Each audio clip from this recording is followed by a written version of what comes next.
بسم اللہ الرحمن الرحیم۔ شروع اللہ کے نام سے جو بڑا مہربان نہایت رحم والا ہے۔ اب الحمدللہ ہمارے بڑے فخر کی بات ہے کہ ہمارے سامنے جو شخصیت موجود ہیں ڈاکٹر حافظ ابو یحییٰ نورپوری صاحب، یہ وہ ہیں کہ جنہوں نے یوٹیوب پر مشہور ہونے والے گمراہ آدمی جس نے اہل سنت کو گمراہ کرنے کے لیے جال بچھائے، اس کا نام ہے مرزا انجینئر۔ اس کا انہوں نے آپریشن کیا اور مکمل قرآن و حدیث کے دلائل کے ساتھ اس کا رد کیا ہے اور اس کو پورے جواب دیا ہے جو اہل سنت کو گمراہ کرنا چاہتا تھا۔ اس کا آپریشن حافظ ابو یحییٰ نورپوری صاحب نے کیا ہے۔ ہمارے لیے اعزاز کی بات ہے کہ انہوں نے اپنا ایک اصلاح میڈیا یوٹیوب چینل بھی بنا رکھا ہے، وہ آپ جوائن کر سکتے ہیں۔ جو بندہ مرزا محمد علی انجینئر کے کسی بیان سے متزلزل ہے وہ حافظ یحییٰ نورپوری صاحب کی جو ہے یوٹیوب چینل کو فالو کرے، وہاں سے سن سکتا ہے۔ تو ہمارے لیے اعزاز کی بات ہے، وہ ہمارے پاس موجود ہیں۔ میں بلا تاخیر دعوت خطاب دیتا ہوں محترم ڈاکٹر پروفیسر حافظ ابو یحییٰ نورپوری صاحب، آپ کے سامنے براجمان خطاب ہو۔ ان الحمد للہ نحمده ونستعینه ونستغفره ونعوذ باللہ من شرور انفسنا ومن سیئات اعمالنا من يهده الله فلا مضل له ومن يضلل فلا هادي له اشهد ان لا اله الا الله وحده لا شريك له واشهد ان محمدا عبده ورسوله اما بعد فاعوذ بالله السميع العليم من الشيطان الرجيم من همزه ونفخه ونفثه بسم الله الرحمن الرحيم ان الله يدافع عن الذين آمنوا ان الله لا يحب كل خوان كفور۔ انتہائی محترم بزرگوں، عزیز نوجوان ساتھیوں،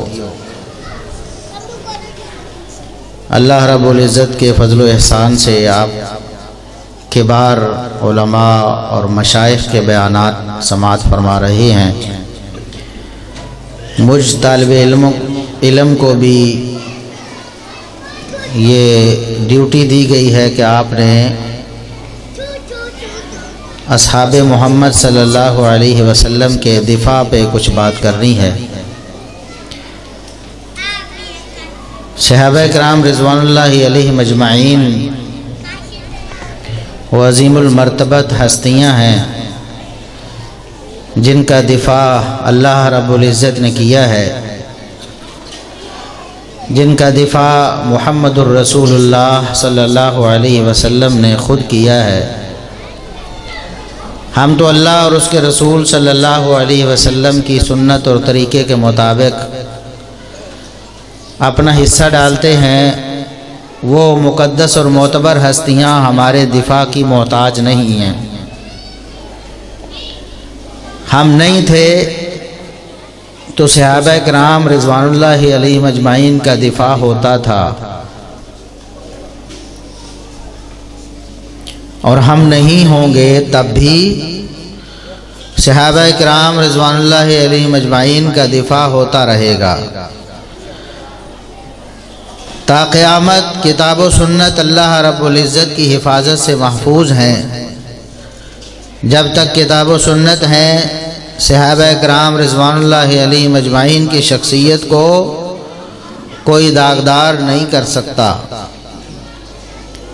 ہاں، لوگ کوشش کرتے ہیں انبیاء کرام علیہم السلام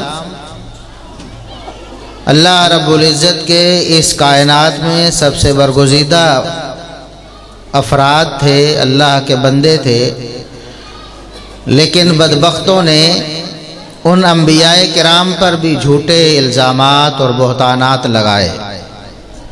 محمد الرسول اللہ صلی اللہ علیہ وسلم خاتم النبیین والمرسلین ہیں، اس کائنات کی سب سے افضل اور اعلیٰ ہستی مخلوقات میں سے محمد الرسول اللہ صلی اللہ علیہ وسلم ہیں۔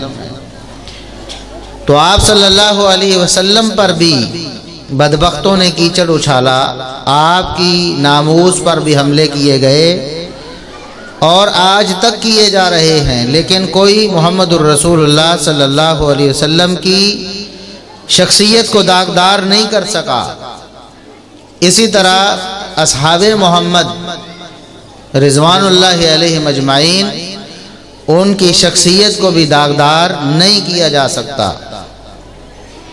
قرآن کریم ہمارے پاس موجود ہے، اللہ رب العزت کی لا ریب کتاب ہمارے پاس موجود ہے۔ قرآن کریم جا بجا صحابہ کرام کی شان اور فضائل بیان کرتا ہے، اور جہاں کہیں کسی بدبخت نے اس نزول وحی کے دور میں کسی نے یہ مذموم کوشش کی کہ صحابہ کرام کی ہستیوں کو داغدار کیا جائے یا ان پر کوئی الزام لگایا جائے یا ان پر کوئی بہتان باندھا جائے یا ان کی عزت اور تکریم کو کم کرنے کی کوشش کی جائے، تو اللہ رب العزت نے اسی وقت ان ظالموں اور بدبختوں کا منہ بند کر دیا۔ یہ صحابہ کے دشمن اس وقت سے موجود ہیں۔ صحابہ کے دشمن جب وحی نازل ہو رہی تھی رسول اللہ صلی اللہ علیہ وسلم کے عہد مبارک میں، یہ صحابہ کے دشمن اس وقت سے موجود ہیں۔ ان لوگوں کو پہچانیے، ان کی اصل جانیے، ان کی بنیاد کیا ہے، ان کے آباء و اجداد کون ہیں، ان کا آغاز کہاں سے ہوا۔ جب تک یہ بات آپ کو معلوم نہیں ہوگی، آپ صحابہ کرام رضوان اللہ علیہ مجمعین کا دفاع نہیں کر سکیں گے۔ ان کی بنیاد دیکھیں، نزول وحی کے دوران بھی، رسول اللہ صلی اللہ علیہ وسلم کے عہد مبارک میں بھی یہ بدبخت اپنی سرکشیوں سے باز نہیں آتے تھے۔ چنانچہ اللہ رب العزت نے سورہ بقرہ میں آغاز میں ہی 3 گروہوں کا ذکر فرمایا جو اس وقت موجود تھے۔ رسول اللہ صلی اللہ علیہ وسلم جب مدینہ تشریف لے آئے ہجرت کر کے، تو 3 قسم کے لوگ جن کا ذکر قرآن نے کیا ہے۔ پہلے نمبر پر جن کو متقین اور مومنین کہا ہے، جو پکے مومن ہیں، اور دوسرے وہ لوگ جو پکے ٹھکے کافر ہیں، کھلم کھلا رسول اللہ صلی اللہ علیہ وسلم کا انکار کرنے والے ہیں۔ اور تیسرا گروہ ان بدبختوں کا، تیسرا گروہ منافقین کا، دل میں کچھ اور ہے، زبان پہ کچھ اور ہے، دل میں کفر رکھا ہوا ہے، زبان سے اسلام کا دعویٰ کرنے والے۔ اور اللہ رب العزت خالق و مالک ہے، علام الغیوب ہے۔ قرآن کریم اللہ رب العزت کا ایک ایسا معجزہ ہے، اس کائنات والوں کے سامنے ایسا معجزہ ہے کہ اللہ رب العزت نے اس دور میں بھی جو صحابہ کے دشمن تھے ان کا دعویٰ بتایا۔ وَإِذَا لَقُوا الَّذِينَ آمَنُوا قَالُوا آمَنَّا، جب ایمان والوں سے ملتے ہیں تو کیا کہتے ہیں؟ ہم مومن ہیں۔ کیا کہتے ہیں؟ ہم۔ اور بدبخت آج بھی یہی دعویٰ کرتے ہیں کہ ہم، وہ پتہ ہے نا، اس وقت بھی ان کا دعویٰ یہ تھا کہ ہم مومن ہیں۔ تو اللہ رب العزت نے کیا فرمایا؟ وَمَا هُمْ بِمُؤْمِنِينَ، دعویٰ ضرور کرتے ہیں کہ ہم مومن ہیں، لیکن یہ مومن، اور آج بھی اللہ کا فیصلہ یہی ہے کہ یہ مومن نہیں ہے۔ ان بدبختوں نے، مومن ہونے کے جھوٹے دعوے داروں نے اس وقت کیا کہا تھا صحابہ کرام رضوان اللہ علیہ مجمعین کے بارے میں؟ جب اللہ نے فرمایا وَإِذَا قِيلَ لَهُمْ آمِنُوا كَمَا آمَنَ النَّاسِ، جب ان سے کہا جاتا ہے کہ ایمان تمہارا تب قبول ہوگا جب ان لوگوں کی طرح، صحابہ کرام کی طرح ایمان لاؤ گے، جب ابو بکر و عمر کی طرح ایمان لاؤ گے، جب عثمان و علی کی طرح ایمان لاؤ گے، جب طلحہ و زبیر کی طرح ایمان لاؤ گے، جب سعد و سعید کی طرح ایمان لاؤ گے، جب صحابہ کی طرح ایمان لاؤ گے تو تمہارا ایمان قبول ہے۔ کیا دعویٰ کرتے تھے؟ ہم مومن ہیں۔ اللہ نے کیا فرمایا؟ تمہارا ایمان قبول، ایمان قبول تب ہوگا جب صحابہ کی طرح ایمان لاؤ گے۔ تو پھر تکلیف ہوئی نا پھر۔ اور جب کہا جائے ان کو، ان مومنوں کو کہا جائے کہ صحابہ کی طرح ایمان لاؤ، بتاؤ آگ لگتی ہے کہ نہیں؟ تو لگ گئی نا آگ۔ اللہ نے فرمایا کہ تم صحابہ کی طرح ایمان لاؤ، تو ان بدبختوں کو آگ لگ گئی۔ کیا کہا؟ انؤمن کما آمن السفہاء، ہم ان بیوقوفوں کی طرح ایمان لائیں۔ نعوذ باللہ ثم نعوذ باللہ۔ جب صحابہ کی شان بیان کی جاتی ہے، جب ان کا مقام بیان ہوتا ہے، پھر ان بدبختوں کی غلاظت باہر آتی ہے، پھر ان کی خباثت باہر آتی ہے، زبان سے بھی خباثت کا اظہار کرتے ہیں۔ اللہ نے فرمایا تمہارا ایمان تب قبول ہوگا جب صحابہ کی طرح ایمان لاؤ گے۔ تو ان بدبختوں نے گستاخی شروع کر دی، ان بدبختوں نے گستاخی شروع کر دی، کہنے لگے نعوذ باللہ صحابہ تو بے وقوف ہیں۔ یہ کہا نا۔ اب پتہ چلا کہ صحابہ کے دشمنوں کی بنیاد کیا ہے۔ عبداللہ بن ابی اینڈ کمپنی، یہ ان کے آباء و اجداد ہیں۔ اس وقت بھی صحابہ کے خلاف بکواس کرتے تھے، زبان دراز کرتے تھے، آج بھی ان کی ذریت یہی کام کرتی ہے۔ تو اللہ رب العزت کو بھی غصہ آیا جب ان بدبختوں نے صحابہ کی گستاخی کی، تو اللہ نے دفاع فرمایا۔ یہ اللہ کی سنت ہے، یہ اللہ کا طریقہ ہے کہ صحابہ کے گستاخوں کو ترکی بترکی جواب دیا جائے، ڈھیل نہیں، مہلت نہیں، گنجائش نہیں۔ فرمایا الا انہم ہم السفہاء، یاد رکھو دنیا والو، اس بات میں کوئی شبہ نہیں، یہ پکی ڈھکی بات ہے کہ دنیا میں اگر کوئی بیوقوف ہے تو یہی لوگ ہیں جو میرے نبی کے صحابہ کو بیوقوف کہتے ہیں۔ دنیا میں ان سے بڑا کوئی بیوقوف نہیں۔ بات سمجھ آ گئی؟ اللہ کیا کرتا ہے؟ صحابہ کا دفاع کرتا ہے، اور یہ وہ لڑی ہے، یہ وہ ذریت ہے، یہ وہ قوم ہے، یہ وہ ٹولہ ہے، یہ وہ گروہ ہے بدبختوں کا جو نبی کریم صلی اللہ علیہ وسلم کے دور میں ہی گستاخیاں کرتا تھا۔ انہوں نے دیکھا کہ ہم نبی صلی اللہ علیہ وسلم پر ڈائریکٹ اٹیک نہیں کر سکتے، براہ راست رسول اللہ صلی اللہ علیہ وسلم کی گستاخی کریں گے، فوراً سب کو پتا چلے گا یہ کافر ہیں، مومن نہیں ہیں۔ ہم ذرا چھپا کر گھما پھرا کر بات کرتے ہیں، ورنہ ابو بکر و عمر کی توہین حقیقت میں رسول اللہ صلی اللہ علیہ وسلم کی توہین ہے۔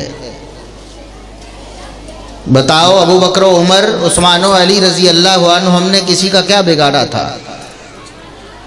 صرف ان سے دشمنی یہ ہے کہ انہوں نے محمد الرسول اللہ صلی اللہ علیہ وسلم کا دین کیوں مان لیا تھا، انہوں نے آپ صلی اللہ علیہ وسلم کے دین کی حفاظت کیوں کی ہے، یہ دکھ تھا۔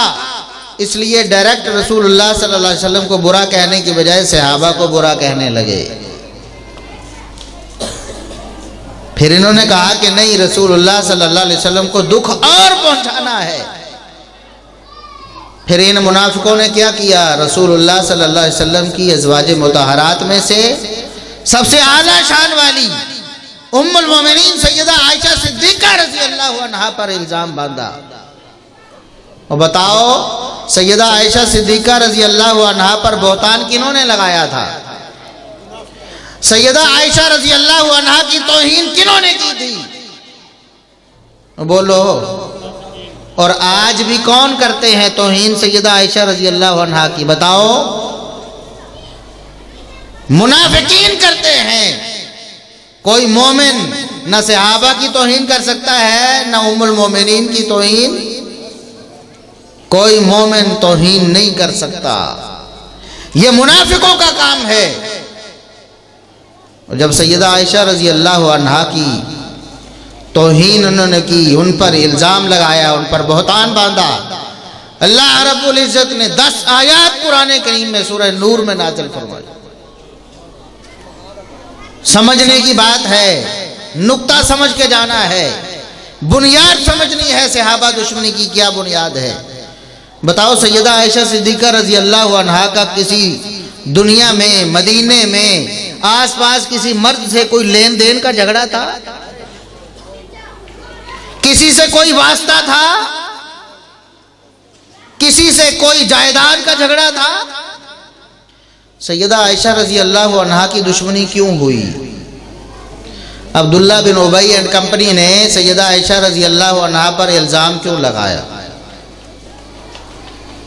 اس لیے کہ ڈائریکٹ محمد الرسول اللہ صلی اللہ علیہ وسلم کو دکھ نہیں دے سکتے تھے، تو انڈائریکٹ کبھی آپ کے صحابہ کی طرف سے، کبھی آپ کی ازواج مطہرات کی طرف سے نشانہ محمد الرسول اللہ صلی اللہ علیہ وسلم تھے، اور بہانہ صحابہ و اہل بیت، بہانہ نشانہ محمد الرسول اللہ صلی اللہ علیہ وسلم کو لگانا چاہتے تھے، بہانہ صحابہ اور اہل بیت ازواج مطہرات کو بنانا چاہتے تھے۔ تو اللہ رب العزت نے 10 آیتیں نازل فرمائی، اور ان 10 آیات میں آخری لاسٹ وارننگ دے دی، فرمایا یعظکم اللہ ان تعودوا لمثلہ ابدا ان کنتم مؤمنین۔ الفاظ پہ غور کرنا ہے۔ اللہ نے فرمایا تمہیں آخری وارننگ دے رہا ہے اللہ رب العزت، اگر تم مومن ہو، اگر تم مومن ہو تو آئندہ عائشہ صدیقہ کی گستاخی نہیں ہونی چاہیے، یہ آخری وارننگ ہے۔ اگر مومن ہو تو عائشہ صدیقہ کی گستاخی نہیں کرنی۔ اللہ کو پتا تھا ان بدبختوں نے اپنے آپ کو مومن بعد میں بھی کہنا ہے، اس وقت بھی کہتے تھے ہم مومن ہیں، عبداللہ بن ابی اینڈ کمپنی، آج بھی کہتے ہیں ہم مومن ہیں۔ اللہ نے کیا فرمایا؟ اگر مومن ہو تو عائشہ صدیقہ کی گستاخی، جو سیدہ عائشہ رضی اللہ عنہا کی گستاخی کرتا ہے وہ مومن، قرآن کا فیصلہ ہے، سورہ نور ہے، جو قرآن کو مانتا ہے وہ اس بات کی گواہی دے گا کہ سیدہ عائشہ صدیقہ کا گستاخ مومن ہو سکتا نہیں۔ اور پھر سورہ احزاب آ گئی، اللہ رب العزت نے فرمایا النبی اولا بالمؤمنین من انفسہم وازواجہ امہاتہم۔ لوگوں سن لو، نبی مومنوں کو ان کی جانوں سے بھی زیادہ عزیز ہے، نبی مومنوں کو ان کی جانوں سے بھی زیادہ، دنیا کائنات کی ہر چیز سے زیادہ محبت نبی سے ہو، اپنی جان سے بھی زیادہ محبت نبی سے ہونی چاہیے۔ وازواجہ امہاتہم، کیا فرمایا؟ نبی مومنوں کو جان سے بھی عزیز تر ہیں، اور نبی کی بیویاں مومنوں کی، یہاں بھی اللہ رب العزت نے کیا لفظ استعمال فرمایا؟ مومنین۔ اس لیے ہم کہتے ہیں ام المومنین، امہات المومنین، اور یہی کہتے ہیں نا، ویسے تو ام المسلمین بھی کہہ سکتے تھے، امہات المسلمین بھی کہہ سکتے تھے، لیکن اللہ نے قرآن میں کیا فرمایا؟ یہ امہات المومنین ہیں۔ نبی کی بیویاں کن کی مائیں ہیں؟ مومنوں کی، منافقوں کی مائیں نہیں ہے۔ اور پتہ چل گیا جو ماں کا گستاخ ہے وہ ماں کو مانتا ہی نہیں، ماں کو ماں مانے گستاخی کیوں کرے گا؟ آج بھی منافق اسی طرح سیدہ عائشہ صدیقہ رضی اللہ عنہا کی ناموس پہ حملے کرتے ہیں، جس طرح ان کے آبا و اجداد عبداللہ بن ابی اینڈ کمپنی نے کیے تھے۔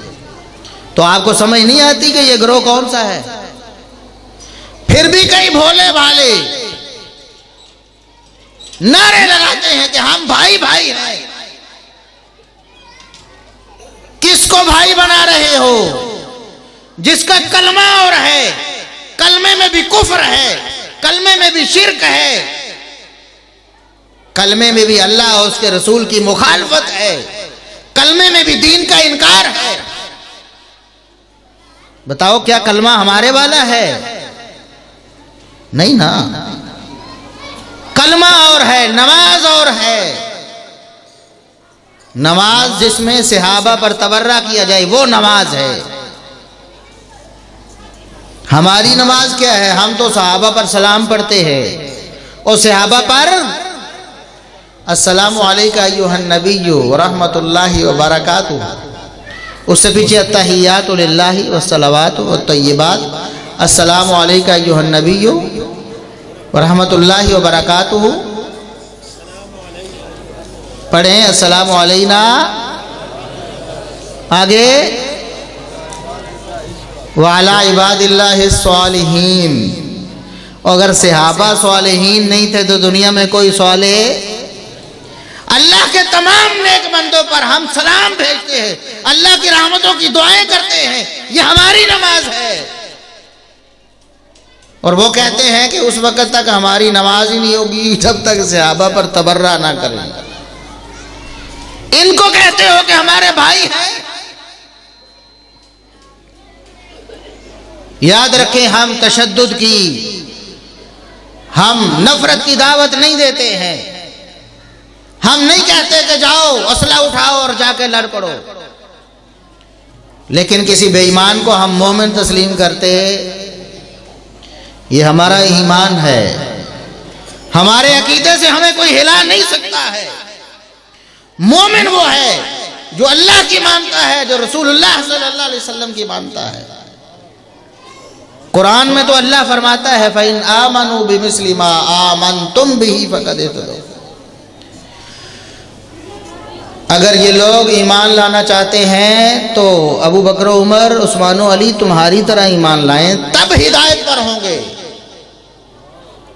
اگر یہ تمہاری طرح ایمان نہیں لاتے تو گمراہ ہے، ان کا اسلام سے کوئی تعلق نہیں۔ اللہ تو قرآن میں یہ کہے اور ہم کہیں کہ ہمارے بھائی ہیں؟ نہیں، کلمہ الگ، نماز الگ، عبادات الگ، حتیٰ کہ احادیث الگ، اپنی جھوٹی حدیث گھڑنی۔ رسول اللہ صلی اللہ علیہ وسلم کے صحیح ثابت فرامین جو صحابہ کے پاس محفوظ ہوئے، تابعین کے پاس محفوظ ہوئے، تبع تابعین کے پاس محفوظ ہوئے، ائمہ دین کے پاس محفوظ ہوئے، یہ بخاری، مسلم، ابو داؤد، نسائی، ترمذی، ابن ماجہ، موطا امام مالک، مسند امام احمد، یہ طبرانی کی کتابیں اور دیگر محدثین کی کتابیں، یہ نبی کریم صلی اللہ علیہ وسلم کا علم نبوت ہے، یہ حدیث ہیں، یہ ہمارے پاس ہیں، اور ان کے پاس کچھ بھی نہیں، سوائے جھوٹ کے کچھ بھی نہیں، سوائے جھوٹ کے۔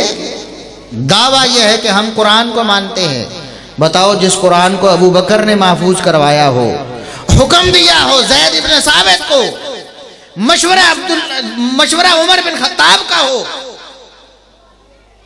کہ امیر المومنین خلیفۃ المسلمین سیدنا ابو بکر صدیق رضی اللہ عنہ کو جا کر مشورہ دیا کہ جنگ یمامہ میں، ایک ہی غزوے میں، ایک ہی جنگ میں قرائے کرام جو صحابہ قراء تھے، حفاظ تھے، ان کی بڑی تعداد شہید ہو گئی۔ کہیں یہ نہ ہو ایسے مواقع اور پیش آئے، قرآن کریم ہی ہمارے پاس محفوظ نہ رہے، اس لیے اس کو دو گتوں کے درمیان جمع کروا دیں۔ قرآن پاک محفوظ ہے صحابہ کے سینوں میں، کسی کے پاس لکھا ہوا، کسی جانور کی کھال پر لکھا ہوا، کسی درخت کے تنے پہ لکھا ہوا، کسی درخت کی چھال پہ لکھا ہوا، اس کو کیوں نہ دو گتوں کے درمیان محفوظ کروا لیا جائے تاکہ ہمیشہ ہمیشہ کے لیے یہ خطرہ ٹل جائے۔ یہ مشورہ کس نے دیا ہے؟ عمر ابن خطاب رضی اللہ عنہ، اور اس مشورے پر عمل درآمد کس نے کروایا ہے اپنی نگرانی میں اور اپنی خلافت میں؟ ابو بکر صدیق رضی اللہ عنہ۔ اور لکھنے والے سب صحابہ کو بلا کر جمع کرنے والے، قرآن کریم دو گتوں میں جمع کر کے امت کو دینے والے زید ابن ثابت، اور جس کے نزدیک ان تینوں میں سے کوئی بھی مومن نہ ہو وہ اس قرآن کو مان سکتا ہے؟ تم کتنے بھولے ہو، اتنا بڑا جھوٹا دعویٰ تم نے مان لیا۔ کہتے جی دیکھو قرآن کو مانتے ہیں، جی دیکھو جی وہ فلاں ملک میں چھپتا نہیں جی قرآن، اور انہوں نے محمد الرسول اللہ صلی اللہ علیہ وسلم کے سامنے جھوٹ بولے تھے، انہوں نے صحابہ کے سامنے جھوٹ بولے تھے کہ ہم پکے مومن ہیں، دیکھو ہماری خدمات ہیں، جہاد کے میدان میں چلے جاتے تھے، اپنا نفاق چھپانے کے لیے جاتے تھے کہ نہیں جاتے تھے؟ پھر راستے سے پلٹ بھی بھاگ بھی آتے تھے کہ نہیں آتے تھے؟ یہ منافق ہیں۔ اللہ نے اس وقت بتایا یخادعون اللہ والذین آمنوا، یہ اللہ کو بھی دھوکہ دینے کی کوشش کرتے ہیں، صحابہ کو بھی دھوکہ دینے کی کوشش کرتے ہیں۔ وما یخدعون الا انفسهم، اللہ نے فرمایا صرف اپنے آپ کو دھوکہ دیتے ہیں، نہ اللہ کو دھوکہ دے سکتے ہیں نہ مومنوں کو۔ کبھی بھی مومنوں کو یہ دھوکہ نہیں دے سکتے کہ ہم ان کو واقعی مومن مان لیں، ہو ہی نہیں سکتا ہے۔ صحابہ اکرام رضوان اللہ علیہم اجمعین کی جب بھی بات قرآن کریم میں آئی، جب بھی اللہ رب العزت نے ان کے فضائل و مناقب ہی بیان کیا، ان کی شخصیت کو، ان کے کردار کو اجالا دکھایا ہے، نکھار کر امت کے سامنے رکھا ہے۔ اگر انسان ہونے کے ناطے ان سے کوئی خطا بھی ہو گئی تو اللہ رب العزت نے اس کو بھی امت کی آسانی کا سبب بنا دیا، امت کی آسانی کا سبب بنا دیا۔ رمضان مبارک کی راتوں میں بھی، دن کو تو کھانا پینا منع ہے، راتوں کو ازدواجی تعلقات رکھنا شروع میں منع تھا۔ اللہ نے قرآن میں بتایا کہ میں نے اس کو جائز کیوں کر دیا۔ فرمایا اللہ کو معلوم ہے کہ کنتم تختانون انفسکم، کہ میرے نبی کے صحابہ کہ تم سے اللہ کے اس حکم کی پامالی ہو جاتی تھی، انسان ہونے کے ناطے تم سے کبھی کبھار اس کا ارتکاب ہو گیا، جاؤ فالآن باشروہن، میں رب قیامت تک کے لیے اجازت دیتا ہوں کہ رمضان کی راتوں میں یہ تم کر سکتے ہو۔ یہ صحابہ کرام ہیں جو اللہ کے دشمن ہوتے ہیں، اللہ کے نافرمانی پہ ان کو عذاب ملتا ہے ان کو، اور جو صحابہ ہیں اللہ کے پیارے ہیں، اگر اللہ کے حکم کی تعمیل میں کوئی کوتاہی ہوتی ہے اللہ اپنا حکم بدل کر کے آسانی کر دیتے ہیں کہ جاؤ میرے بندو تمہارے لیے ایسے آسانی ہے تو آج کے بعد ایسے کر۔ یہ نبی کے صحابہ ہیں۔ اگر کبھی میدان جنگ میں اچانک حملہ ہونے کی وجہ سے منتشر ہو گئے تو اللہ نے فرمایا جان لو میں اعلان کر رہا ہوں وَلَقَدْ عَفَا اللَّهُ عَنْكُمْ، جاؤ میں نے تمہیں معاف کیا، جاؤ معاف کیا۔ یہ اللہ رب العزت صحابہ کرام کے بارے میں ان کی شخصیات کا دفاع کرتا ہے، اور رسول اللہ صلی اللہ علیہ وسلم نے ساری زندگی اپنے صحابہ کا دفاع کیا۔ عبداللہ ابن ام مکتوم رضی اللہ عنہ، واقعہ سب کو معلوم ہے۔ نبی کریم صلی اللہ علیہ وسلم قریش کے سرداروں کو دعوت دینا چاہتے ہیں، عبداللہ ابن ام مکتوم آ جاتے ہیں۔ آپ صلی اللہ علیہ وسلم دین کی خیرخواہی کے لیے یہ سوچتے ہیں کہ کاش یہ اس موقع پر نہ آتا، یہ سردار برا ہی نہ مان لیں، ذرا ان کو پروٹوکول دے کے بڑے لوگوں کو میں دعوت دے رہا ہوں۔ لیکن اللہ رب العزت نے فرمایا عبس وتولی ان جاءہ الاعمی، اے نبی یہ آپ کے پیارے ہیں، یہ میرے پیارے ہیں، ان پر کسی کو ترجیح دینی چھوڑو، ان بدماشوں کو، مانتے ہیں تو مان لیں، نہیں مانتے تو نہ مانیں۔ آپ نے عبداللہ ابن ام مکتوم کو پیچھے کرنا، وَلَا تَطْرُدِ الَّذِينَ يَدْعُونَ رَبَّهُمْ، فرمایا کہ آپ ان کافروں کے پیچھے ان لوگوں کو پیچھے کر رہے ہیں جو صبح و شام اللہ کا ذکر کرتے ہیں۔ کہیں اللہ نے فرمایا محمد الرسول اللہ والذین معہ اشداء علی الکفار رحماء بینہم تراہم رکعا سجدا، اللہ رب العزت نے فرمایا محمد الرسول اللہ صلی اللہ علیہ وسلم اور آپ کے صحابہ، محمد صلی اللہ علیہ وسلم بھی اور آپ کے صحابہ بھی اشداء علی الکفار، کافروں پر بڑے سخت ہیں، رحماء بینہم آپس میں بڑے نرم ہیں۔ ان کی نشانیاں بتائیں، رکوع سجدے میں آپ کو گرے پڑے ملیں گے، راتوں کو دنوں کو اللہ کی رضامندی کو تلاش کرتے ہوئے اپنی ساری زندگی بسر کر دیتے ہیں۔ اور فرمایا ذالک مثلہم فی التوراۃ ومثلہم فی الانجیل، یہ مثالیں اللہ رب العزت نے محمد الرسول اللہ صلی اللہ علیہ وسلم کی بھی اور صحابہ کی بھی، یہ ساری باتیں فرمایا تورات میں بھی بیان کی اور انجیل میں بھی۔ صحابہ وہ ہیں جن کا تذکرہ اللہ رب العزت نے پہلی امتوں کو بھی کر کے دکھایا ہے کہ میرے نبی ایسا ہوگا آخری، اور اس نبی کے صحابہ ایسے ہوں گے۔ تم ان کی باتیں کرتے ہو، ان کے بارے میں زبان درازیوں کو برداشت کر لیں، ہم سوال ہی پیدا نہیں ہوتا۔ محمد الرسول اللہ صلی اللہ علیہ وسلم نے اپنی امت کو سبق دیے ہیں، احکامات دیے ہیں، ان کو ڈرایا ہے، ان کو خبردار کیا ہے کہ خبردار کبھی میرے صحابہ کے بارے میں ادنا سا کلمہ بھی جو نازیبہ ہو اپنی زبان پہ نہیں لانا۔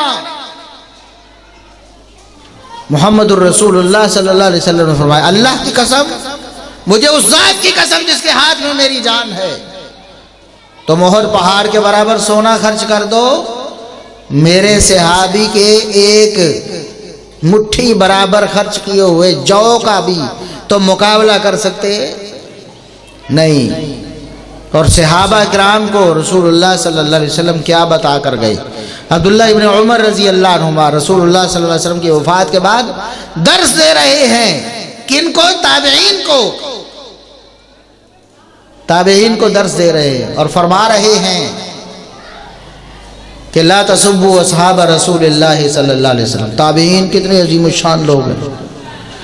فرمایا او تابعین کی جماعت، کبھی صحابہ کے بارے میں ادنا سی بھی کوئی نزیبہ بات زبان پہ نہیں لانی۔ کیوں؟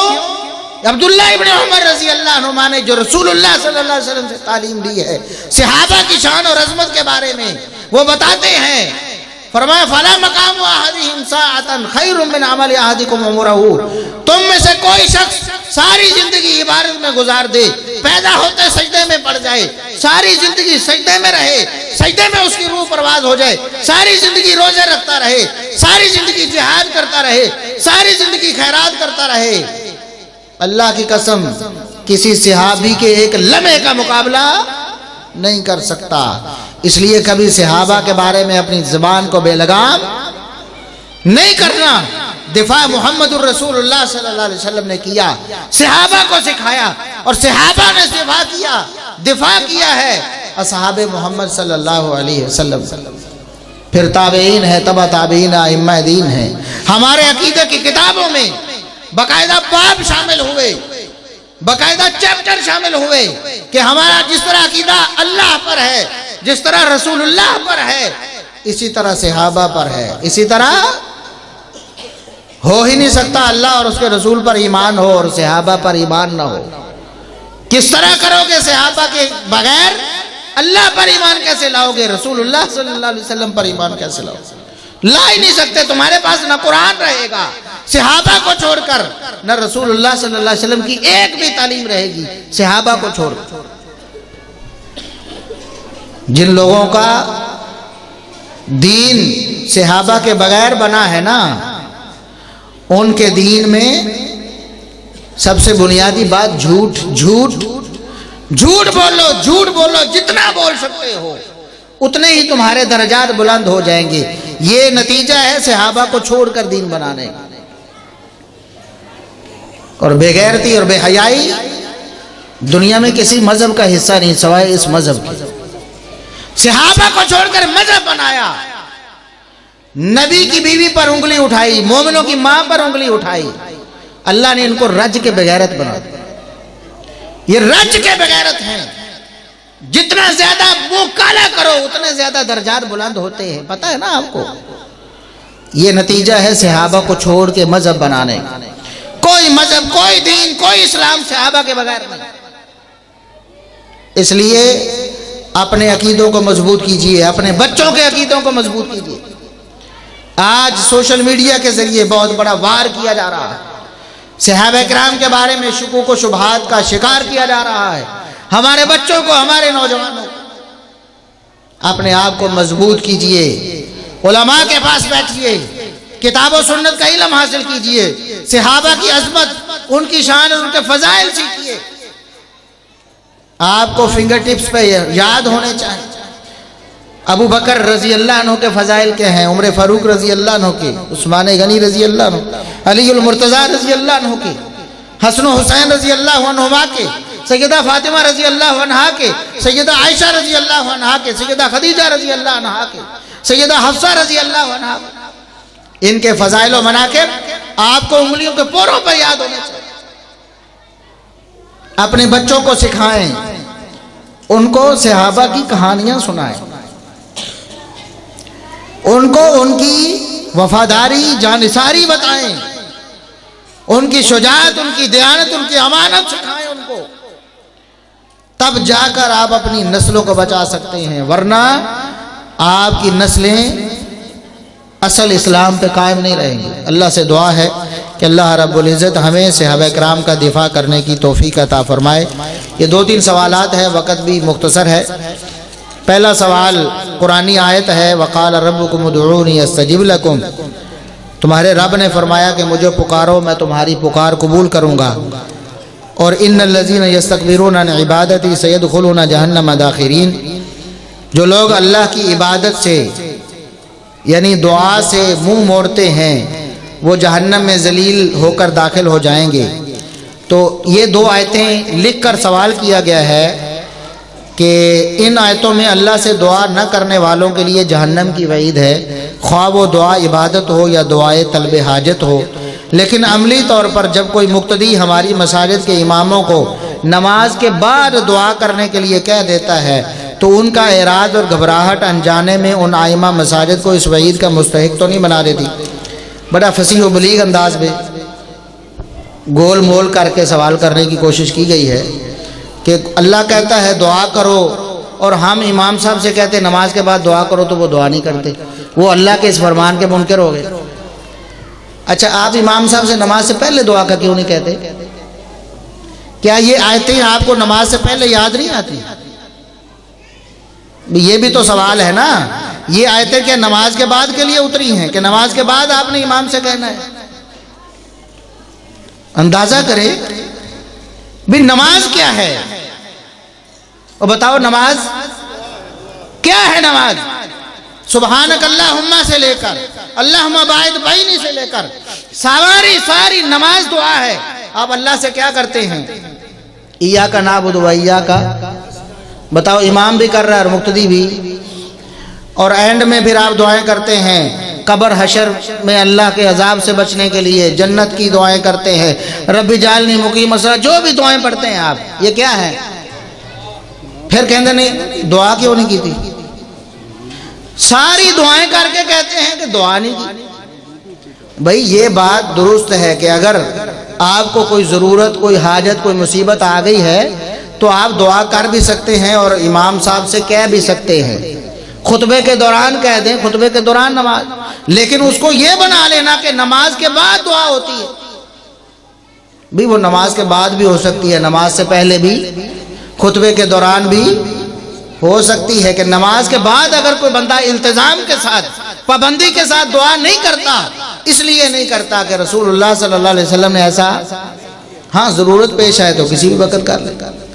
اس کو یہ بنا دینا کہ یہ دعا کے منکر ہیں یا پھر یہ اللہ کے قرآن کی مخالفت کر رہے تھے، اللہ کے بندو یہ طریقہ نہیں ہے۔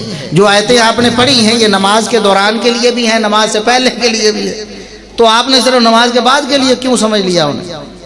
دوسرا سوال ہے کہ ٹائم بہت تھوڑا، کیا صحابہ کرام معیار حق ہیں؟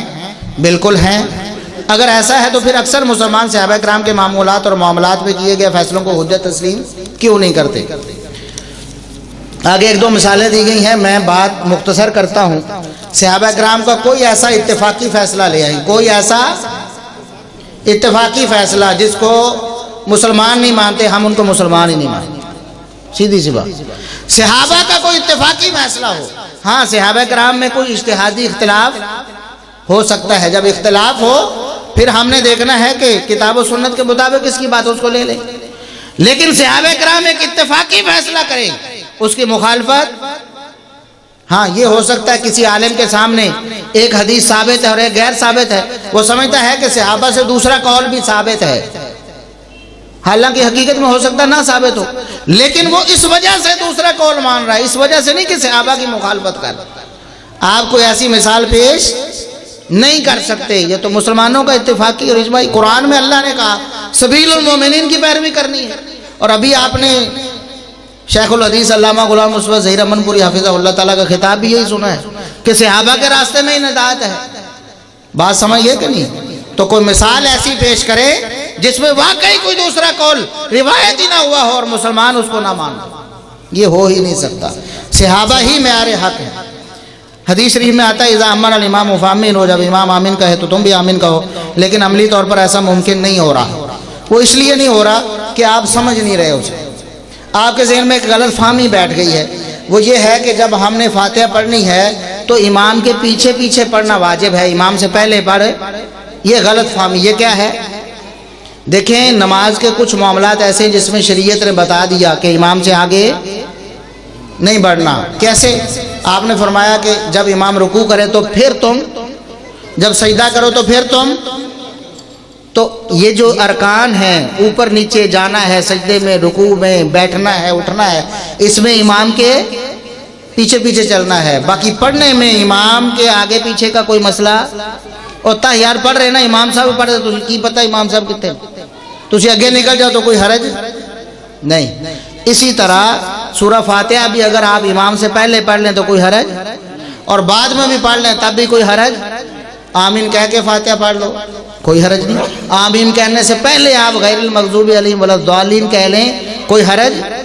شریعت نے، رسول اللہ صلی اللہ علیہ وسلم نے پابندی یہ لگائی ہے کہ آمین امام کے ساتھ کہنی، آمین. اسی طرح اسی لیے سیدنا ابو ہریرہ رضی اللہ عنہ صحابی رسول ہے نا، ان کا یہ فرمان صحیح سند سے امام بخاری رحمۃ اللہ علیہ کی کتاب جز القرات میں موجود ہے. وہ فرماتے ہیں کہ اقرا خلف الامام واسبق ہو، امام کے پیچھے فاتحہ پڑھو اور اس سے پہلے پڑھ لو، اس سے تاکہ آمین کہنے میں تم پیچھے نہ رہ جاؤ. اس لیے یہ کوئی مسئلہ نہیں. سبحان ربک رب العزت عما یصفون وسلام علی المرسلین والحمد للہ رب العالمین. مسعود الدین عثمانی کا جو مشہور منکر حدیث ہیں، یہ ان کے امام بھی تھے اور ان کے خطیب بھی تھے. رب العالمین نے ان کو عقیدہ توحید دیا اور سمجھ دی ہے کہ اہل الحدیث کیا ہے. انہوں نے مسئلہ کہا کہ اہل حدیث قبول کیا. تو 5 منٹ کے لیے ان کا جو ہے یہ اپنا بیان کریں گے، مطلب بتائیں گے کہ میں کیسے اہل حدیث ہوں. اس کے بعد الحمدللہ الذی کفا وسلام علی عباد الذین اصطفى. اما بعد فاعوذ باللہ السمیع العلیم من الشیطان الرجیم من حمزه ونفخه ونفثه. بسم اللہ الرحمن الرحیم.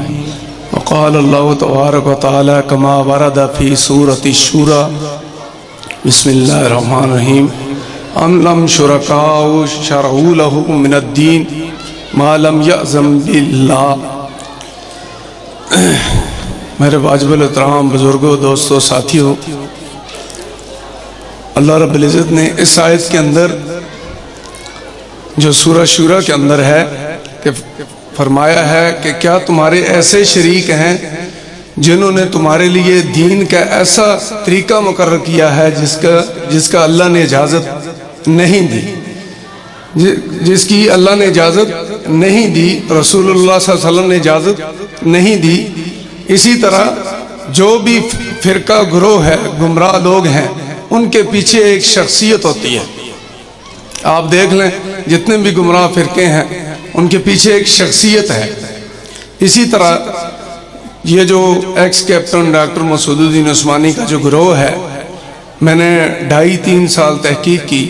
اس کے بعد یہ نتیجہ اخذ کیا میں نے کہ ہم تو گمراہی پر ہیں، اور یہ جتنے بھی ہمارے مسلمان گروہ ہیں، اہل حدیث ہے، دیوبند ہے، سنی ہے، چاہے خانہ کعبہ کے امام ہیں، ڈاکٹر ذاکر نائک صاحب ہیں، سب کو یہ لوگ کافر سمجھتے ہیں. اور آپ کے اس گاؤں حویلی بہادر شاہ میں بھی ان کی مسجد موجود ہے. تو میں نے جب یہ اعلان کیا ان کے سامنے کہ بھائی میں نے مسلک اہل حدیث قبول کر لیا، تو اسی وجہ سے میری وائف مجھے چھوڑ کے چلی گئی اور یہ کہنے لگی کہ آپ مرتد ہو چکے ہیں. تو بچے میں نے لے لینے ہیں، چونکہ عدالت بچے انہی کو دیتی ہے. میں نے 5 بچے لے کے میں پھر مانسہرہ سے میں نے ہجرت کی ہے. ابھی میں نام یہاں پہ بتانا نہیں چاہتا کہ کہاں پہ ہوں میں، کیونکہ وہ پیچھے لگے ہوئے ہیں، میں اکیلا ہوں. تو اس وجہ سے اللہ مجھے استقامت دے. تو آپ کو بھی یہ میں ہدایت کرتا ہوں کہ اللہ نے بھی فرمایا ہے کہ جو دین کا طریقہ انہوں نے مکر کیا، ان کے جو باطل نظریات ہیں وہ آپ کے سامنے چند میں بیان کرتا ہوں. عذاب قبر کے وہ منکر ہیں. عذاب قبر کو وہ عقل پر ترجیح دینا چاہتے ہیں. کہتے ہیں جی دیکھو یہ عذاب قبر کس طرح ہو سکتا ہے، ان کا مولوی ڈاکٹر مسعود الدین عثمانی اپنے پمفلٹ عذاب برزخ میں لکھتا ہے کہ دیکھیں جی اس میں روح نہیں لوٹتی ہے، جس کو مچھلی کھا جاتی ہے، مگرمچھ کھا جاتا ہے، جو آگ میں جلا دیتے ہیں، ان کو پھر کس طرح ہوگا؟ تو یہ اس سے مجھ سے پہلے علماء کرام یہ بیان کر چکے ہیں بڑی تفصیل کے ساتھ کہ عقل کی گنجائش نہیں ہے اسلام میں، بلکہ اسلام کو ماننا پڑے گا اپنی عقل کے مطابق. ایسا نہیں کرنا پڑے گا کہ اپنی عقل چھوڑ دی جائے اور اپنا نظریہ چھوڑ دیا جائے اور قرآن حدیث کو اس کی طرح موڑنے کی کوشش کی جائے. ایسا نہیں کرنا ہے. یہ تو میں اس وقت سمجھا ہوں جب میں نے تحقیق شروع کی. اور ایک کتاب ہے اہل حدیث عالم ہیں جابر عبداللہ دمانوی صاحب، یہ بھی پہلے عثمانی رہ چکے ہیں، انہوں نے کتاب لکھی ہے بڑی زبردست عذاب قبر، وہ آپ ضرور پڑھیں.